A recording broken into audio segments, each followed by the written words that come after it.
పరిశుద్ధులైన ప్రేమ కలిగిన మీ పరలోక తండ్రి, నీ ఉన్నతమైన ప్రేమ నాశనం చెల్లించుకున్నాను నాయన.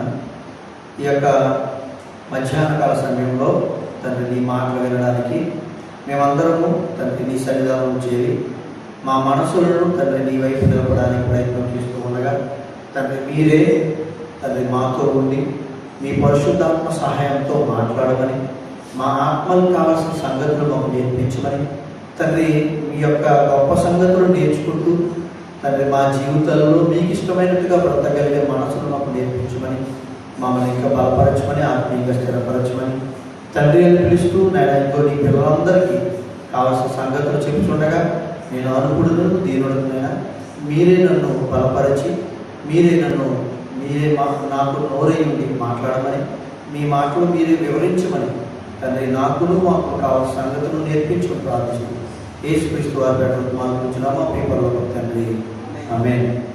కూడా వచ్చి మీ అందరికీ ప్రత్యేకంగా మరొకసారి తెలియజేసుకున్నాను. దేవుని మాటలు వినడానికి మనం ముందుకు వెళ్దాం. ఏమండి, మన లోకంలో యేసుక్రీస్తు వారి గురించి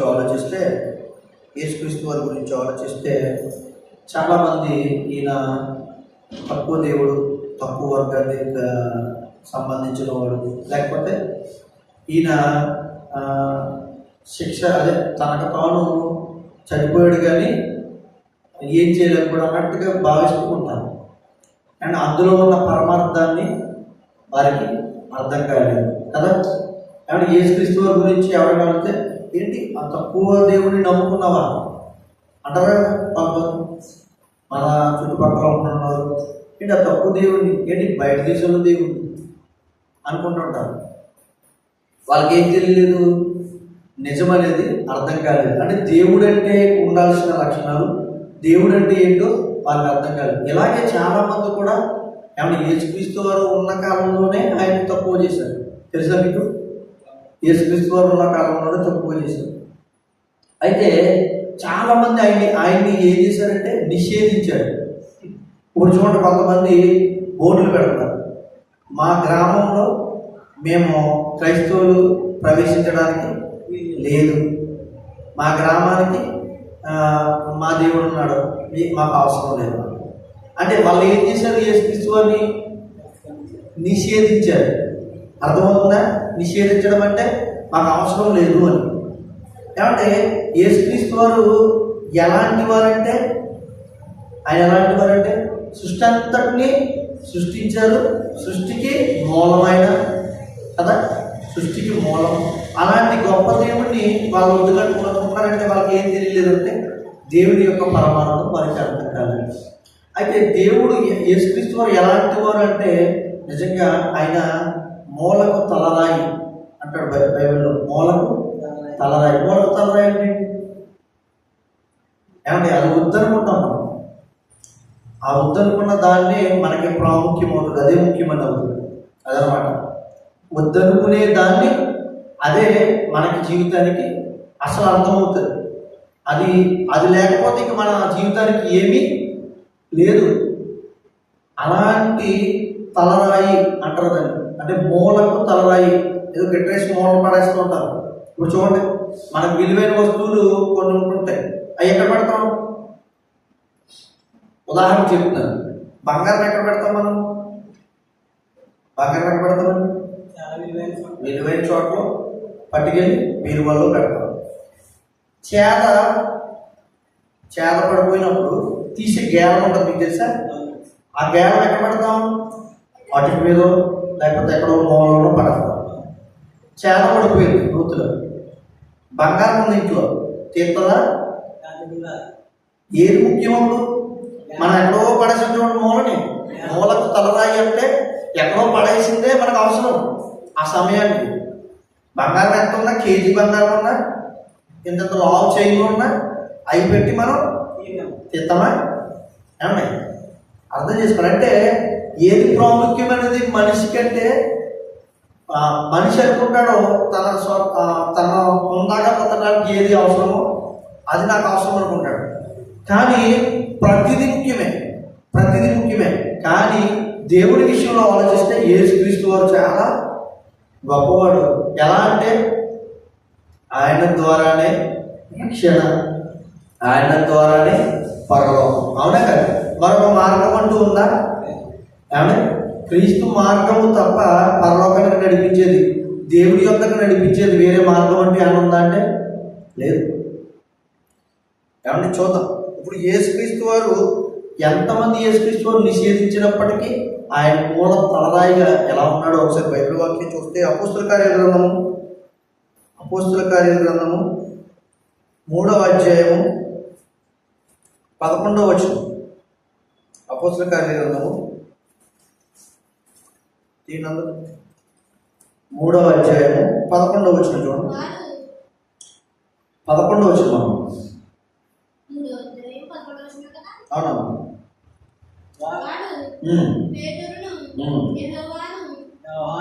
యోహాను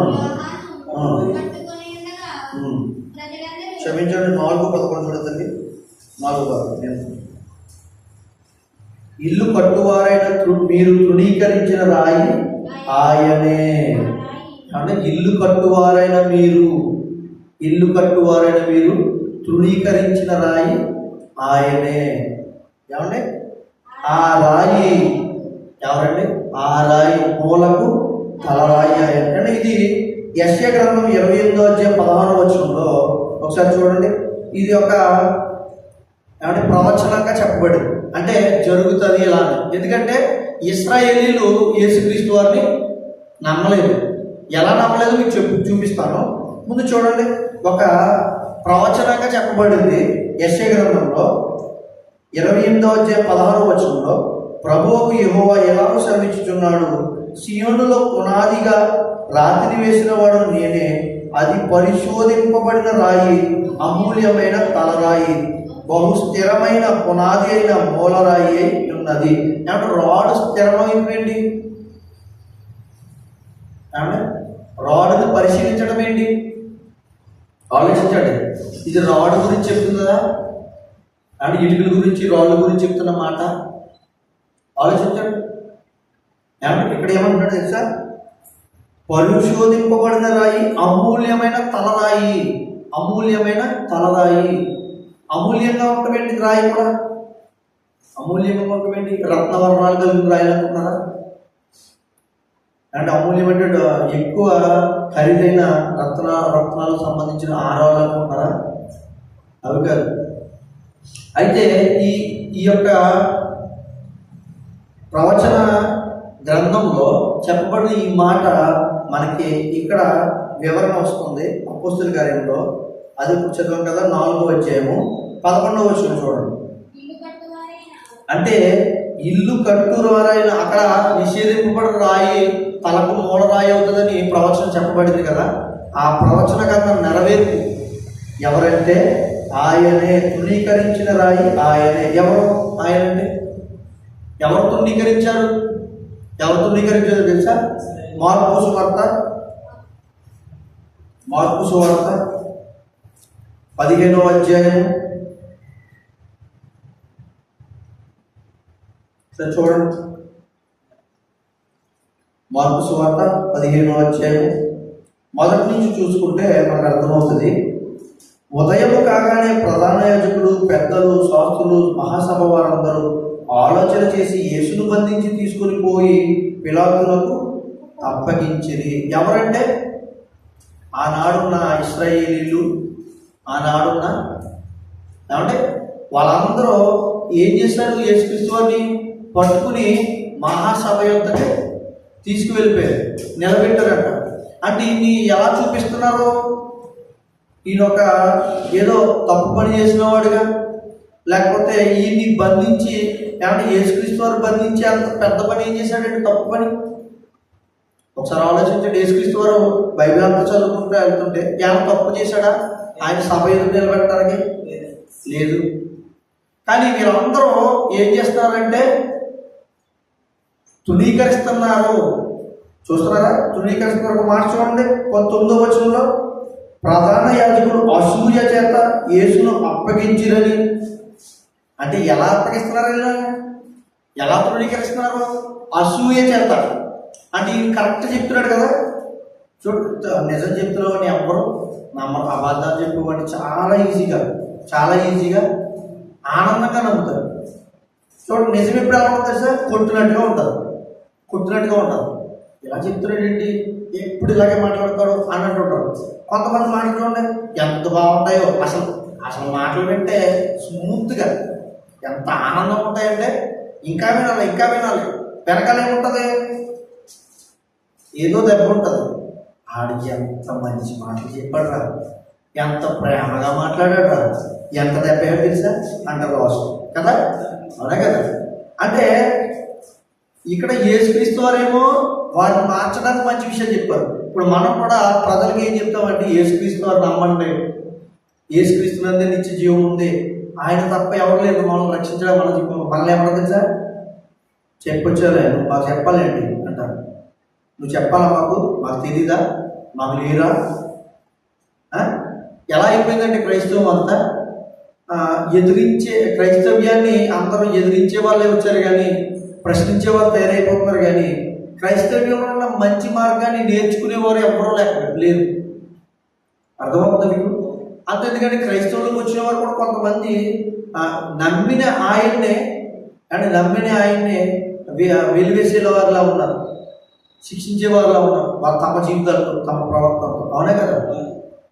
ఇలా చూసుకుంటూ వెళ్తే మనం చూడండి, అంటే ఇశ్రాయేలీలు యేసుక్రీస్తు వారు ఉన్న కాలంలో, ఇప్పుడు మనకైతే యేసుక్రీస్తు వారు ఎలా తెలుసు మనకి?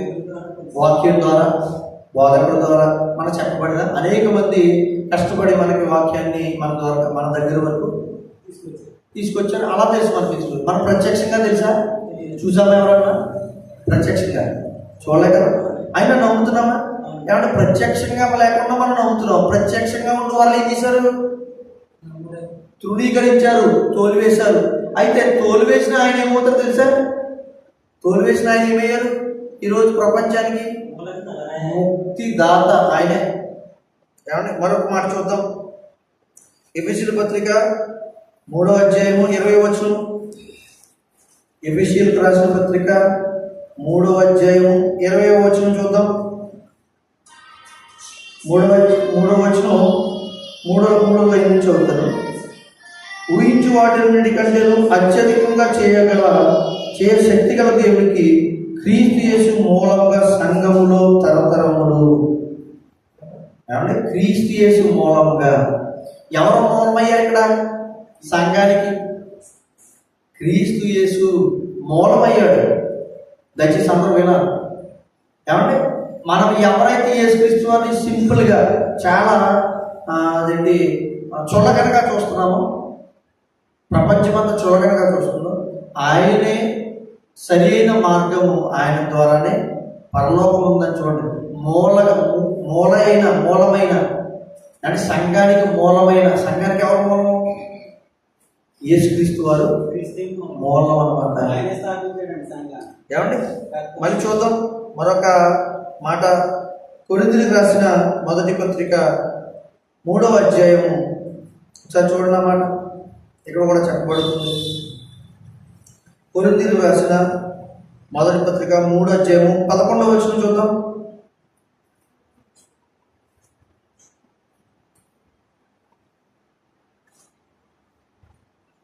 చూడండి అన్నమాట.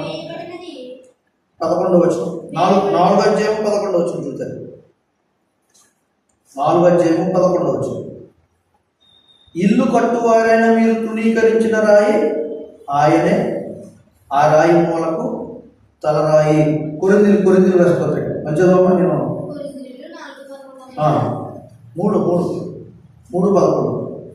కొరింథీ 3:11. వేయబడినది తప్ప పునాది ఎవడును వేయనేరడు. వేయబడిన పునాది అంటే ఏంటండి? వేయబడిన పునాది అంటే యేసుక్రీస్తు వారు కాకుండా ఎవరైనా మరణించినా మనకు రక్షణ ఉందా?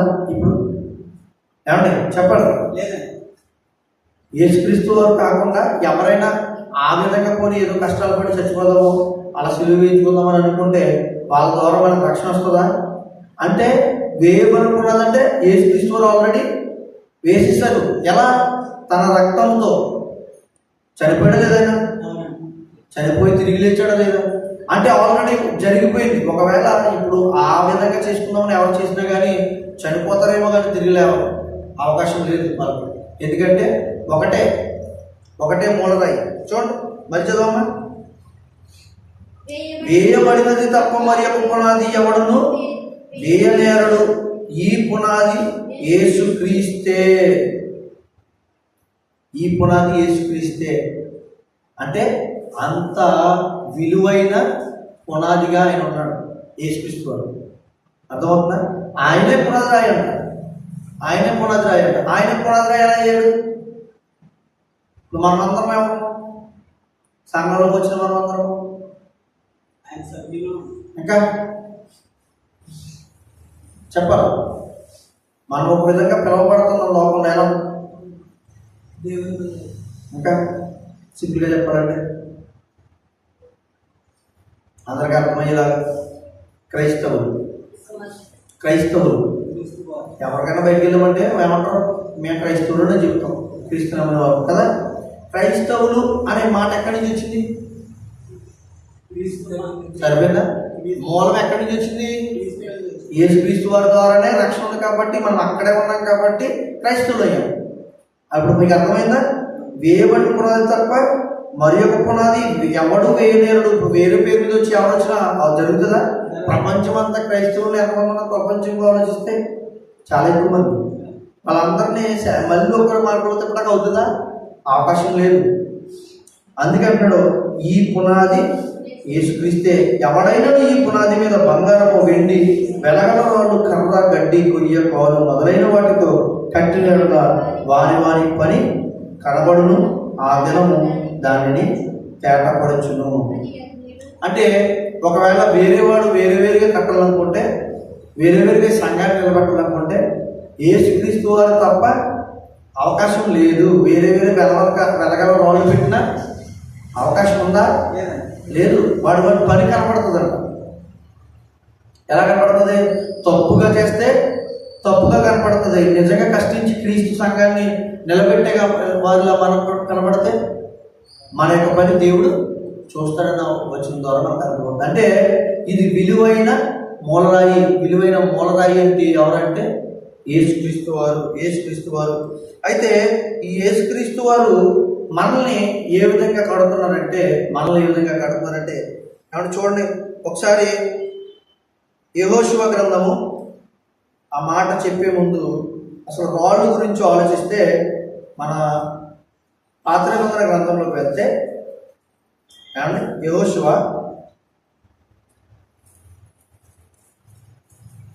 గ్రంథము 4వ అధ్యాయము 6 నుంచి 9 వచనం చూద్దాం. 6వ వచనము 9వ వచనం చూస్తాం.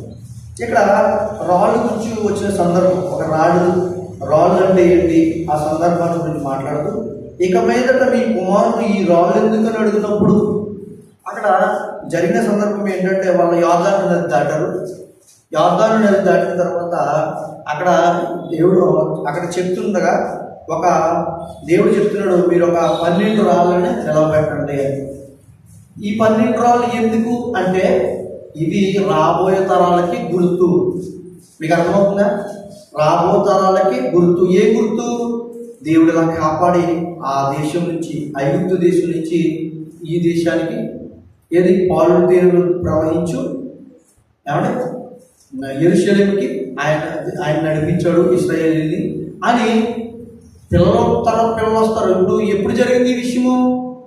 సుమారుగా 4000 సంవత్సరాల క్రితం జరిగిన సందర్భం ఇప్పటికీ మనం చదువుకుంటున్నామంటే రాయబడింది. దీనికి ఆధారాలు ఇప్పటికీ ఉన్నాయి అక్కడ. అవి తరతరాలకి చెప్పుకోవడం ఉంటాయని ఆ రాళ్ళు నిలబెట్టమంటున్నాడు. ఇప్పుడు మనం తరతరాలు చెప్పుకోవడానికి మనకి ఏ రాడు ఉంది? మనకి యేసుక్రీస్తు వారు. చూడండి అక్కడ ఏం చేశారంటే వాళ్ళు 9వ వచనంలో చూడండి. అప్పుడు యెహోషువ నిబంధన మందసమును యాజకుల పాలు యోర్దాను నడుమ నిలిచిన చోట 12 రాళ్ళు నిలబెట్టించారు. నేటి వరకు అవి అక్కడ ఉన్నది. అది రాళ్ళు దేనికోసం అంటే గుర్తుకి. ఏ గుర్తు? ఒక ప్రాంతం నుంచి ఒక ప్రాంతాన్ని, పెద్ద జనాంగాన్ని నడిపించాడు దేవుడు, దానికి గుర్తుగా. మరి ఇప్పుడు యేసుక్రీస్తు వారు మనకు గుర్తు ఏంటి? దేనికి గుర్తు చెప్పండి? ఈ లోకంలో బ్రతుకుతున్నాం మనం. జాగ్రత్తగా ఆయన చెప్పినట్టుగా మనం బ్రతికితే అదే ఏ విధంగా అక్కడ రాళ్ళు నిలబడ్డాయో మనం గుర్తుగా ఉన్నాం. ఈ క్రీస్తునే మనకి, క్రీస్తు వారు మనకి ఎలా అంటే పరలోకం వెళ్ళడానికి అవకాశం. అర్థమవుతుందా? పరలోకం వెళ్ళడానికి అవకాశం. అయితే వాళ్ళైతే ఆ శారీరక సంబంధమైన, భౌతిక సంబంధమైన రాళ్ళని అక్కడే ఉంటాయి. కానీ మనమైతే మనం ఆత్మ సంబంధమైన రాళ్ళు అని బైబిల్ చెప్తుంది. ఆత్మ సంబంధమైన రాళ్ళుగా చూడండి అన్నమాట. పేతురు రాసిన మొదటి పత్రిక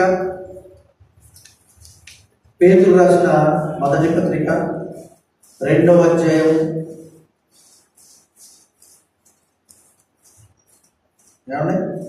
4-5 వచనాలు చూడండి.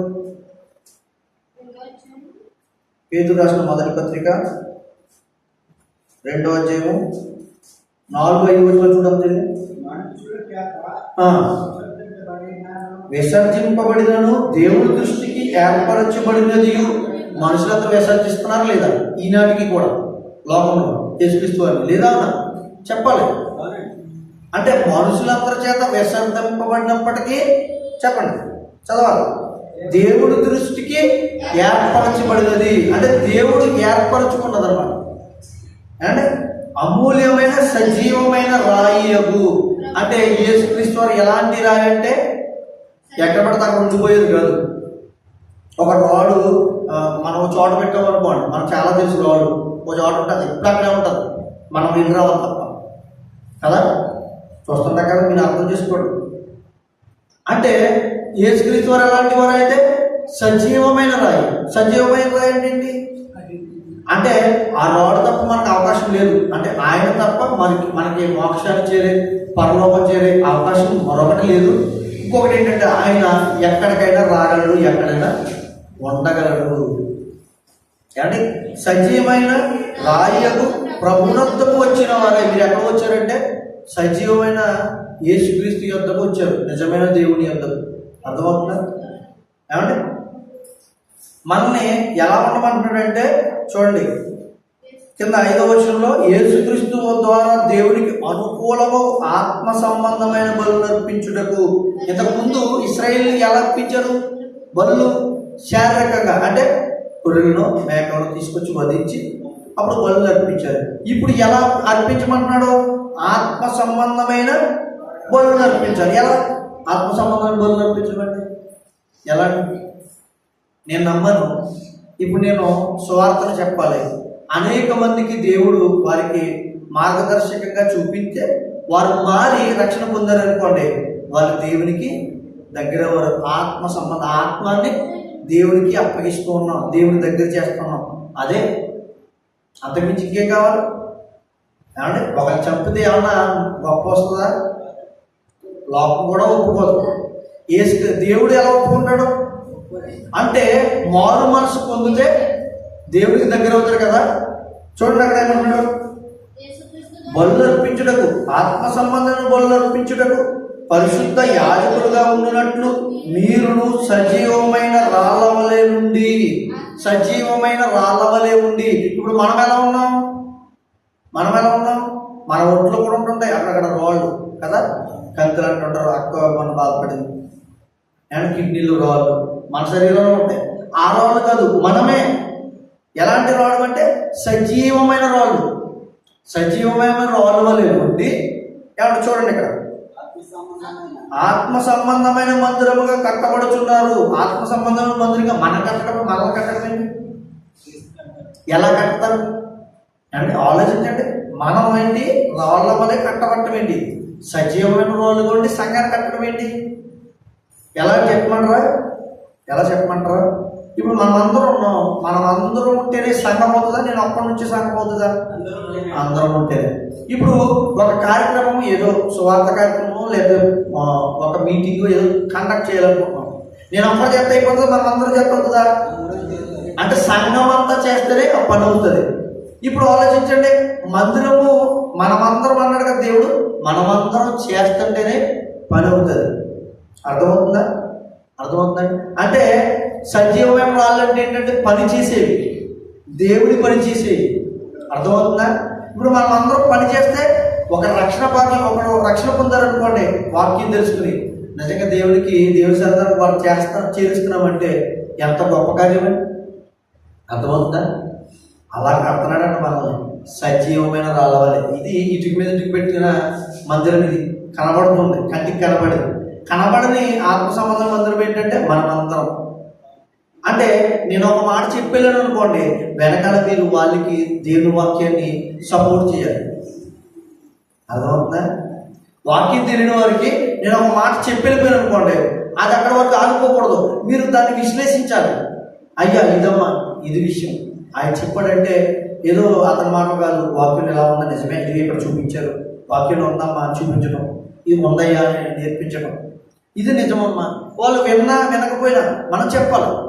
ఒక దేవుని చిత్తం అయితే వారు మార్పు పొందారనుకోండి, ఆ ఖాతా ఎవరి దృష్టిలోకి వెళ్తారు తెలుసా? సంఘం అనగా మనందరి ఖాతాలోకి వస్తుంది. ఏమండి ఆలోచించండి. గవర్నమెంట్ డబ్బులు వేస్తున్నాయంటే మన ఖాతాలోకి జిరాక్స్లు అన్నీ పట్టుకుని వాలంటీర్ దగ్గరికి వెళ్ళినా ఎవరి దగ్గరికి వెళ్ళినా వెళ్తాం. ఆ డబ్బు ఒకవేళ 10,000 20,000 వచ్చినాయి మన అకౌంట్లోకి, మన ఖాతాలోకి వచ్చినాయి అనుకోండి, ఎంతకాలం ఉంటాయి చెప్పండి? ఎంతకాలం ఉంటాయి? ఒక సంవత్సరం ఉంటాయా? సంవత్సరం ఉండవు. నెల ఏమో చెప్పలేదు. నెల ఎక్కడ ఉంటాయి? ఏదో కొనుక్కుంటే వస్తువు, దానికంటే ఇంకో ఖరీదైన వస్తువులు కొనుక్కుంటారు, మళ్ళీ మనం డబ్బులు వేసి కొనుక్కోవాలి. ఉంటాయా? ఉండవు. అయితే దేవుడి ఖాతాలో ఆత్మలు చేర్చామనుకోండి, మరి మనకి ఎలా ఉంటుంది? మనకేంటి లాభం? మనం ఎక్కువ డబ్బు పరంగానే చూస్తాం లాభాలు. దేవుడేమో ఆత్మ సంబంధమైన లాభాలు మన కోసం చూస్తూ ఉంటాడు, ఎదురు చూస్తూ ఉంటాడు, చేస్తూ ఉంటాడు, మన కోసం సిద్ధపరుస్తున్నాడు పరలోకాన్ని. అర్థమవుతుందా? మనం ఎప్పుడైతే ఒక రక్షణ భాగ్యం తెచ్చామనుకోండి, మనకి పరలోకంలో అంతకమంటే అధికమైన ఈ లోక ధనం కాదండి, ఈ లోక ధనం కాదు, కిరీటాలు ఇవ్వబడతాయి అన్నాడు. అంటే మనం చేసే పనిని బట్టి ఒక్కొక్క కిరీటం. ప్రసాద్ గారు సౌమ్యంగా ఉన్నాడు అనుకోండి, సౌమ్యుడికి ఇచ్చే ఒక కిరీటం ఉంది. ఏమండి లేకపోతే అమ్మగారు ఉన్నారనుకో, ఓపికతో పని చేసినందుకు ఓపికతో ఇచ్చే ఒక కిరీటం ఉంది. ఏమంటే యవనస్తులుగా చెల్లెలు ఉన్నారనుకోండి, వీళ్ళు చేసే పని బట్టి దేవుడిచ్చే ఒక కిరీటం ఉంది. అవి సంపాదించుకోవాలంటే మనం సంపాదించుకోగలమా? డబ్బులు పెట్టి సంపాదించుకోవాలి. ఆత్మ సంబంధమైనవి. ఏమంటే దేవుణ్ణి యేసుక్రీస్తు వారిని నమ్మితే ఇంత గొప్ప అవకాశం ఉంది. ఏమంటే ఇక్కడ వరకే ఆగిపోతుంది ఈ ఆశీర్వాదం. యేసుక్రీస్తు వారు నమ్ముకునే ఆశీర్వాదం ఇక్కడ వరకు ఆగిపోదు. పరలోకం మీది వెళ్తారు చూడండి, అప్పుడు నిజమైన భాగ్యం అంటే ఏంటో మీకు అర్థమవుతుంది. నిజంగా చెప్తున్నాను, మనకు ఇప్పుడు అర్థం కదండి. ఎందుకంటే లోకంలో అది లేదు ఇది లేదు మనం ఆలోచిస్తూ ఉంటాం. ఏంటి యేసుక్రీస్తు వారు నమ్మని నాకు ఏంటి ఈ బాధలేంటి, యేసుక్రీస్తు వారు నమ్మని నాకు కష్టాలేంటి, యేసుక్రీస్తు వారు నమ్మను నాకు ఏమీ రావట్లేదండి, నాకు పని కూడా రావట్లేదండి అని అనుకుంటున్నాం. ఇది ఈ ఎంతవరకు పోనీ మీకు నిజంగానే పని ఇచ్చాడండి, 1,00,000 రూపాయలు లేకపోతే ఎంతో సంపాదించేసారు, కావాల్సినంత సంపాదించేసుకుని ఏం చేసుకుంటారో చనిపోతే మీరు మీ అనుకూలం నవ్వులు తింటారు కదా, మీకేమైనా ఉపయోగం ఉందా? కానీ ఆత్మ సంబంధమైన పని చేసి ఆత్మలు సంపాదించామనుకో, మనకి ఎక్కడ అవకాశం ఉందంటే నిత్యరాజ్యంలో గొప్ప అవకాశం ఇచ్చాడు. అది ఎవరి ద్వారా అంటే మూలకు తలరాయి అయిన యేసుక్రీస్తు ద్వారా. ఒకసారి చూడండి, ఆయన యేసుక్రీస్తు వారు మనకి మంచి అపోస్తల కార్యాలు 5వ అధ్యాయము, ఆయన తప్ప మరొక మార్గం లేదు అని చెప్పడంలో అపోస్తల కార్యములు 5వ అధ్యాయము 30-31 వచనాన్ని చదువుతారు. ఇప్పుడు చూడండి, వాళ్ళకి తెలియజేస్తున్నాడు.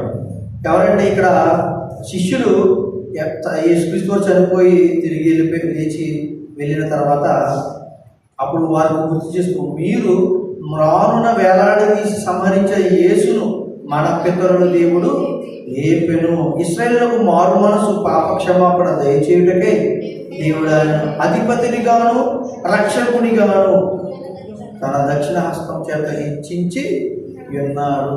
అంటే యేసుక్రీస్తు వారిని దేవుడే రక్షణార్థంగా మనకి పెట్టాడు.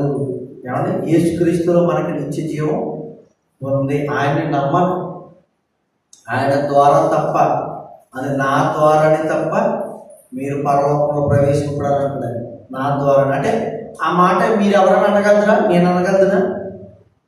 ఏమంటే అనగలమా? మనం అవకాశం ఉందా? మనకు అవకాశం లేదు. దేవుడే చెప్పగలదు ఈ మాట. అర్థమవుతుందా? ఇప్పుడు మీ ఇంట్లోకి వెళ్ళాలనుకోండి, మీ ద్వారా తప్ప ఇంకెవరికి అవకాశం లేదు. ఎలాగా? ఒకవేళ ఏదో అమ్మతో భద్రపట్టుకుని వెళ్ళాలి తప్ప. మీరుంటే మీ తాళం తీసి ఆ ఇంటి తాళం ఇంట్లోకి ప్రవేశించడానికి అవకాశం ఉంటుంది. అర్థమవుతుందా? మరి యేసుక్రీస్తు మనకి యేసుక్రీస్తు వారి లాభం ఏంటంటే పరలోకం వెళ్ళడానికి మనకి దారి ఏంటో తెలియాలంటే కీ యేసుక్రీస్తు బైబిల్లో అది. అంటే ఈ కీని మనం పట్టుకుంటే పరలోకం వెళ్ళొచ్చు. ఇప్పుడు చూడండి, మనం లోకంలో చూస్తే ఏదైనా ప్రాంతాలకు వెళ్ళాలనుకోండి, ఇప్పుడు ఏం చేస్తున్నారు? ఏదైనా తెలియని ప్రాంతానికి వెళ్ళాలంటే ఏం చేస్తున్నారు తెలుసా? చాలా వరకు గూగుల్ మ్యాప్ ఆన్ చేసుకుంటాం, దాంట్లో ఓపెన్ చేసుకుంటాం. అంటే మనం వెళ్ళాల్సిన మార్గాన్ని అది చూపిస్తుంది. మరి పరలోకం వెళ్ళే మార్గం మనకు తెలుసా? లోకంలో ఆలోచించండి, మనకు తెలుసా? అంటే చెప్పండి, ఆ మార్గాన్ని చూపించేది ఎవరు? అంటే మ్యాప్ పైన ఏ మ్యాప్? Main map. ఒకవేళ ఒక ఊరు తప్పిపోయినా మళ్ళీ అక్కడి నుంచి మ్యాప్ పెట్టుకుని వెళ్ళిపోవచ్చేమో, కానీ అర్థమవుతుందని. ఒకవేళ మ్యాప్ లేకుండా లేకుండా వెళ్ళినా వేరే ఎవరినో, ఇప్పుడు మూడు ప్రాంతం వచ్చామనుకోండి, ప్రసాద్ గారు లేదా తమ్ముడు ఎవరిని అడిగితే పలానా వాళ్ళు ఇల్లు ఎక్కడ, పలానా ప్లేస్కి వెళ్ళాలంటే చెప్తారు. మనం కూడా వేరే చోటుకి వెళ్ళి అలా చెప్తారు. కానీ యేసుక్రీస్తు వారు చూపించి మార్గంలో లేకుండా వేరే మార్గంలో వెళ్ళిపోయామనుకోండి, మనకు లాస్ట్ ఇచ్చేది తెలుసా? నరకానికి వెళ్ళిపోతాం. అదండి. అంటే ఆయన మూలరాయి తలరాయి, మూలకు తలరాయి. అంటే చాలామంది అనుకుంటుంటారు కొన్ని విషయాల్లో యేసుక్రీస్తు వారు చాలా చిన్నగా చూస్తూ ఉంటారు. యేసుక్రీస్తు వారిని తక్కువ వర్గాల దేవుడు అంటుంటారు. మీరేం సిగ్గుపడదు. అందుకంటే సిగ్గుపడనక్కర్లేని పనివారు అంటారు ఒక చోట దేవుడు. సిగ్గుపడకండి. నా ప్రజల ముందు నా పేరట మీరు సిగ్గుపడ్డారు అనుకోండి, నేను మీ గురించి అక్కడ పరలోకంలో సిగ్గుపడతానంటండి. అందరి ముందు మీరు నా విషయంలో సిగ్గుపడకుండా ఉన్నారనుకోండి, నేను మీ పట్ల గర్విస్తాను అంటాడు దేవుడు బైబిల్లో చూపు. ఆయన సంతోషం పొందుతాడంట మన వల్ల. మనం ఎలా ఉండాలంటే యేసుకృష్ణుడు ఎరిగిన మనం బలముగా, ధైర్యముగా. ఏ బలం? శరీరం బలం కాదు, ఆత్మ బలం. మీకు కూడా తెలుసా? ఆత్మ సిద్ధమే కానీ శరీరము బలహీనం.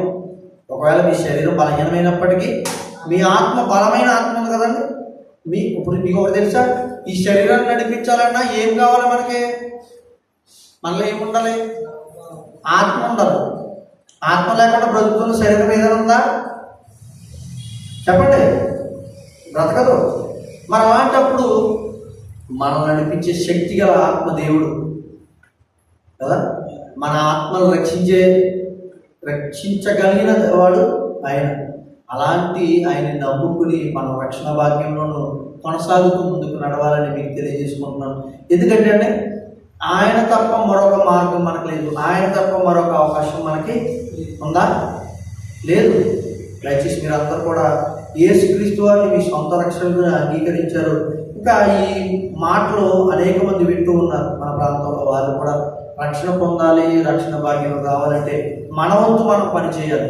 సజీవమైన రాళ్ళ వలె కట్టబడుతున్నారంట కదా. మనం ఒక రాళ్ళని సంపాదించాలని మన వంతు మన పనిని చేయాలి.